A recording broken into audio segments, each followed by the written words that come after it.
Hello friends, எல்லாருக்கும் வணக்கம். இந்த வீடியோவில் தமிழக அரசு போக்குவரத்து ஊழியர்கள் சம்மந்தமான ஒரு முக்கியமான அப்டேட் வந்திருக்கு. இது அவங்களோட 15வது ஊதிய உயர்வு சம்மந்தமான ஒரு அப்டேட் தான். இதை பற்றின முழு தகவலை தெரிஞ்சுக்கிறதுக்கு முன்னாடி நம்மளோட சேனலை மறக்காமல் சப்ஸ்கிரைப் பண்ணிவிட்டு கூடவே பெல் ஐக்கனையும் கிளிக் பண்ணி வச்சுக்கோங்க. அப்போ தான் நம்ம போடுற லேட்டஸ்ட்டான அப்டேட் எல்லாத்தையும் நீங்கள் ஈஸியாக தெரிஞ்சுக்க முடியும். அரசு போக்குவரத்து ஊழியர்களோட ஒரு சில போராட்டங்களுக்கு பிறகு அரசு ஒரு முடிவு எடுத்திருக்கிறாங்க. கவர்மெண்ட் தரப்புலேருந்து அரசு போக்குவரத்து ஊழியர்களோட ஒப்பந்த பேச்சுவார்த்தை அப்படிங்கிறது நடந்தது.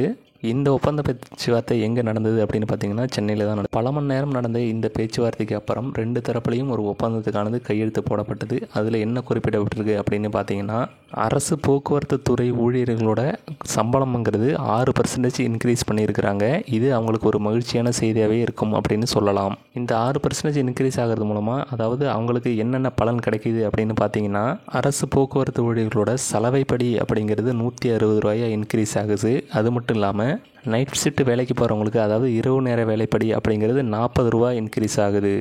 போக்குவரத்து துறை அரசு ஊழியர்களோட அவங்களோட ஜாப் பொசிஷனை பொறுத்து அதாவது 1420 ரூபாயிலேருந்து 6460 ரூபாய் வரைக்கும் சம்பள உயர்வு அப்படிங்கிறது இருக்கும் அப்படின்னு சொல்லப்படுது. அது மட்டும் இல்லாமல் அவங்களுக்கு கொடுக்க வேண்டிய அதாவது நிலுவைத் தொகை அப்படிங்கிறது 4 தவணையாக திருப்பி கொடுக்கப்படும் அப்படிங்கிற மாதிரியும் இந்த பேச்சுவார்த்தையில் சொல்லப்பட்டிருக்கு.